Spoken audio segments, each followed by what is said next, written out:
you see as the weaponization of government. Yeah. Is your administration weaponizing No. government by digging into the mortgage records of officials you don't like? No, they're public. I mean, you can find out those records. You can go check out the records yourself. And you should be doing that job, actually. You wouldn't do that because that's not the kind of reporter you are. But you should be doing that job. I shouldn't have to be doing it. If you did your job properly, we wouldn't have problems like Lisa Cook. Go ahead. You were going to say something? So would you be trying Go. to fire Blue? Lisa Cook if she had voted to lower interest rates? On national Please. security. I think we have to have lower interest rates, yes. Question, though, is whether what the president has at this point amounts to cause. At issue in 2021, Cook purchased a home in Michigan, then another home in Georgia, declaring both to be her primary residence based on a CNN review of mortgage documents, potentially double dipping on financial incentives for home buyers. But analysts note she has denied wrongdoing. She was never charged. That might not be a valid cause to fire her anyway, and she may have an explanation. She could just say she made a mistake. So we got an interesting one today. Donald Trump decided to fire a lady named Lisa Cook, who happens to be one of these the Federal Reserve governors, or I believe there are 7 of them, and Jerome Powell as the Federal Reserve chairman. And she got caught for mortgage fraud, apparently. This is what the accusation that one of Trump's, I believe, housing secretary, Bill Pulte, I think that's how you say his name. The U.S. Director of Federal Housing, Bill Pulte. Lisa Cook says she will answer all legitimate questions. Let's start with these. Are these your signatures, right? She made a mistake. This is what the CNN person on the news highlighted. But this is so interesting about today's politics is that this is tick for tat, right? You didn't say, oh, Donald Trump could have made a mistake. He could have brought the documents by mistake. We didn't need to raid his house to get the documents. And this is the part of the backfiring that's been happening with the Democratic Party, is because they said no one is above the law, not even the president of the United States. Remember, Letitia James went after Donald Trump for $454 million, right? Over alleged fraud, right? And essentially, Donald Trump has the same grounds, and he's doing the same thing to this lady here. Say, hey, you got 2 primary residents. Letitia James, you have 2 primary residents. That's fraud. You're lying. How you trying to pass off a lie as a mistake? Plausible deniability. Democrats love that stuff. They love to deflect from this stuff. But this is what happens, because I think honestly, this is what Democrats. This is the only thing they respect. Right, and they're gonna try to spin it as some political thing, but here's a clip from CNN, and then I'm gonna play you a clip from Scott Jennings. You're gonna get a sense of the narratives here, and if you hear from the left how they're trying to defend this, it's not very, how you say it, believable. It's really that she did anything wrong, but anything that's being raised pertains to, back when she was a professor at Michigan State, not at the Fed. Normally, firing for cause means that you're drinking on the job, or you're stealing office supplies or something like that. It's something related to not doing the job. And there's been no hint of that. Nothing, no one has claimed, even the Trump people aren't trying to claim that she's doing a bad job at the Fed, that she's unqualified or behaving inappropriately. So this is crazy. This is, if I cheated on my 3rd grade exam, should I be fired from my current job? This is completely insane.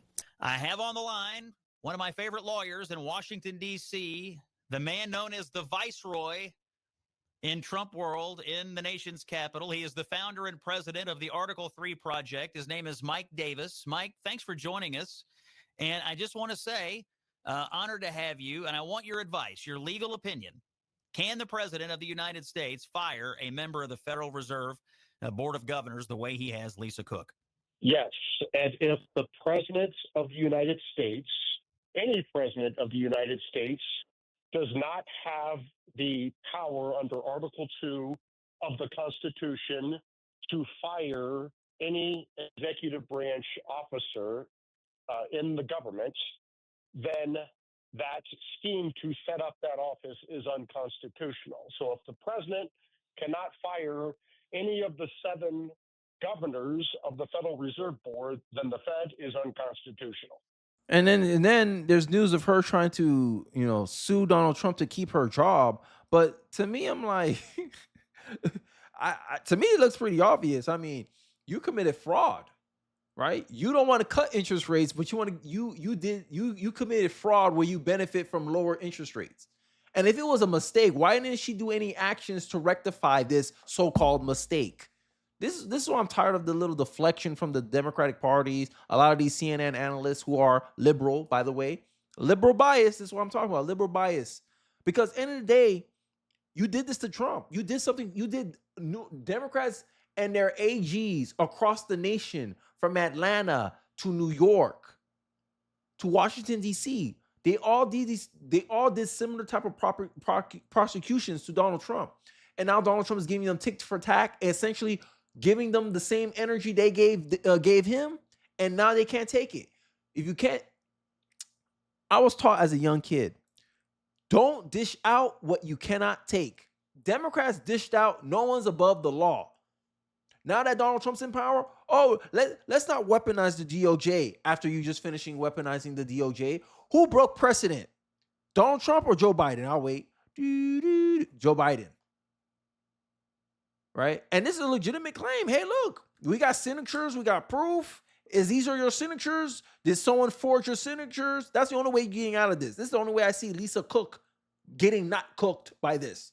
That's the only way I see coming out of this. And what Democrats are doing, trying to minimize this. But I digress. Cook was credibly accused and criminally referred by U.S. Housing Director Bill Pulte last week. Within 24 hours, she put out a statement scoffing it all off, calling it a tweet, and not actually denying the underlying allegation that in the span of 2 weeks, she got 2 mortgages on 2 properties, both claiming that they were somehow her primary mortgage. That's called owner occupancy fraud. It is a federal crime, Title 18 U.S. Code 1014. The DOJ prosecutes these cases all the time. She did not. So that doesn't count as misconduct? Like, I'm asking the question now. That doesn't count as misconduct?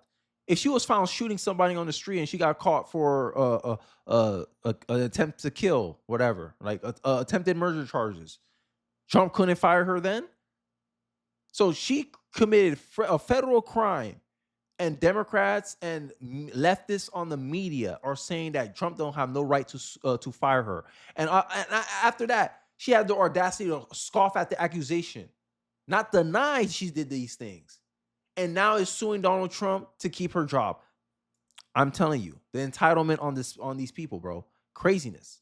But we'll see how it plays out. Let's continue with the video. Bother denying it. Now, here's the truth. Under Section 10 of the Federal Reserve Act of 1913, the President of the United States, him alone, can remove a member of the Board of Governors, quote, for cause. In the Humphreys executive case before the Supreme Court in 1935, they defined for cause one of 3 ways: inefficiency, neglect of duty, and in the case of Lisa Cook, malfeasance. Malfeasance, according to the Oxford Dictionary, is wrongdoing. What is more wrong than lying to the American government, lying to a bank, getting 2 mortgages that you did not deserve, getting an artificially lower rate, an artificially lower down payment, and an artificially higher chance of approval? Lisa Cook's job is to guard against mortgage fraud and to protect the financial system, not to commit mortgage fraud and undermine the financial system.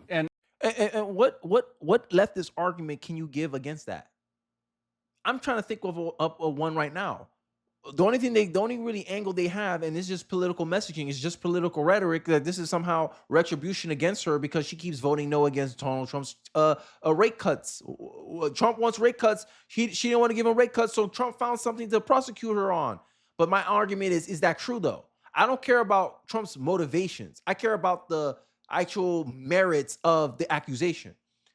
Does Trump have something of substance to actually prosecute her on? Yes, there's signatures and there's proof of her doing these actions. Is the actions wrong? Yes, she should be prosecuted. Because remember, Trump didn't set this precedent. Joe Biden did. No one's above the law. Trump was president. Trump was a former president, and they went after him. What's your excuse for her? None. Other than she might be a liberal. She's a black woman. 93% chance she is a liberal. She is a Democrat. And you're just trying to protect your own. And this is the funny part. Democrats want you to live up to their standards, but they don't want to live up to their own standards. No one's above the law. Okay, Letitia James, we found you doing something similar. this lady now, Lisa Cook, you're about to get cooked. We found you doing the same thing, mortgage fraud, and you don't want to suffer a consequence. What's up with Democrats this week not wanting people to suffer consequences of their actions? I don't understand this party sometimes. And they wonder why they're so out of touch with the American people. If an American, if I did that, if you did that, yes, you across the screen listening to me right now, like the video, by the way, if you did that, you'll be under the jail. No one's going to be on the news networks saying that this is like you cheating on your third grade math test. No one's going to be telling you, no one's going to be sticking up for you like this. They're going to be like, nah, she deserved to go to jail. But all of a sudden, it's some government official, Fed governor, Lisa Cook, Democrat possibly. More than likely, she is a Democrat. Now you got the whole media apparatus saying, this is political populism. Oh, Trump's weaponizing the DOJ. But you didn't hear a lick of this when Joe Biden was doing it to Donald Trump. And this is why I said the only thing Democrats seem to respect is when you leverage power against them. There's this thing, I've been learning something about game theory. It's a very interesting concept. It's very fun if you really get into it. There's this concept of tick for tat. And tick for tat is an effective way to essentially even the odds when it comes to something that's inequitable. And many people will support, because maybe it's something in human psychology. I forget. I don't want to get too nerdy on here, but essentially, people will allow tick for tat. People will tolerate tick for tat if you wasn't the one who started it. Who started this again? Joe Biden. Who started it again? Democrats. So when Republicans play back, that's why no people are outraged over what Texas is doing with their gerrymandering, because all Texas have to do is Chicago did it first, Illinois did it first, Newsom and California did it first. Hey, in Massachusetts, there's 0 Republican representation. They did it before we did it. People go, oh, okay, this is all politics then. If you don't hold your own party accountable, why are you trying to hold Texas accountable for their gerrymandering?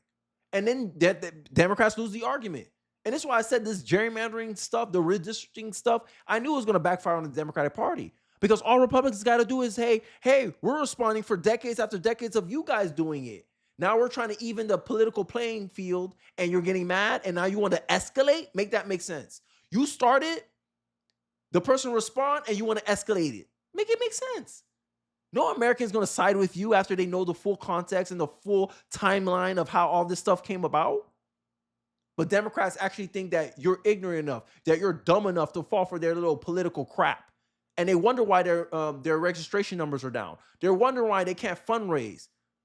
But I digress. Let's wrap up this video. And Steve, it is quite clear in this report. And by the way, you can find it on the internet. It's the Federal Reserve Bank of Philadelphia, 2023. The title is Owner Occupancy Fraud and Mortgage Performance. It gets into the details, and it mentions, by the way, the number of all the loans made between 2005 and 2017, 584,000.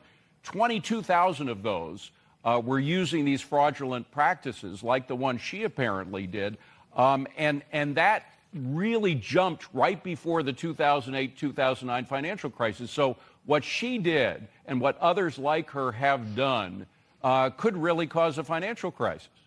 Oh, great point. And by the way, James, I think you convinced me. I was a little undecided about this, but you make a great prosecutor here. I think that you're right about some of the facts of this case. As you may recall, David, I was nominated to be on the Federal Reserve Board. I've gone through this process, and it's like a proctology exam. I mean, you have to, all the financial disclosure, all the stuff. It's amazing to me, by the way, that somehow this got through. This was not discovered, when she was up for nomination. Hey, she came in 2021. It happened. Who's president around that time? I think it was Joe Biden. So, more political games, right? And it seems like Democrats' biggest, I guess, kryptonite at this point is accountability, responsibility, and reflection. Like, come on, guys.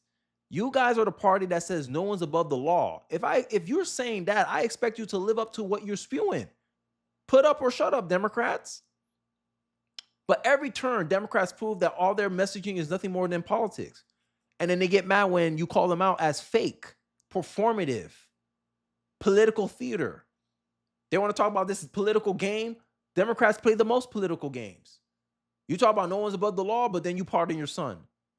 But when Trump was in a similar position to pardon his kids because he knew y'all was going to go after him and his kids, he didn't do it. He let you come after him. And Joe Biden couldn't follow suit. Joe Biden couldn't follow that precedent, but he made his own though. I pardoned my son. Damn. And the news media, with their liberal bias, kept saying Joe Biden already stated numerous times that he would not pardon his son. Joe Biden is not Donald Trump. He's not a liar like Donald Trump. And what happened? A day before he had to transition out of office, son got pardoned. And then the Democrats still have the goal to try to play this virtue signaling, moral high ground, grandstanding nonsense. Get the F out of my face. Get the F out of America's face. And this is why Democrats will keep losing. I don't like our chances 2026, but hey, things can change. You know, this is a day by day, month by month basis. But the way Donald Trump's going, the way the GOP going, the way the Democrats are going, it's not looking too pretty for you guys. But hey, let me know your thoughts and perspectives in the comment section below. I'll be interested to hear what you guys got to say. Don't forget to like, comment, subscribe. Please share this video if you're so inclined. It really does help me out in the algorithm. And I'll catch you guys on the next one. Peace.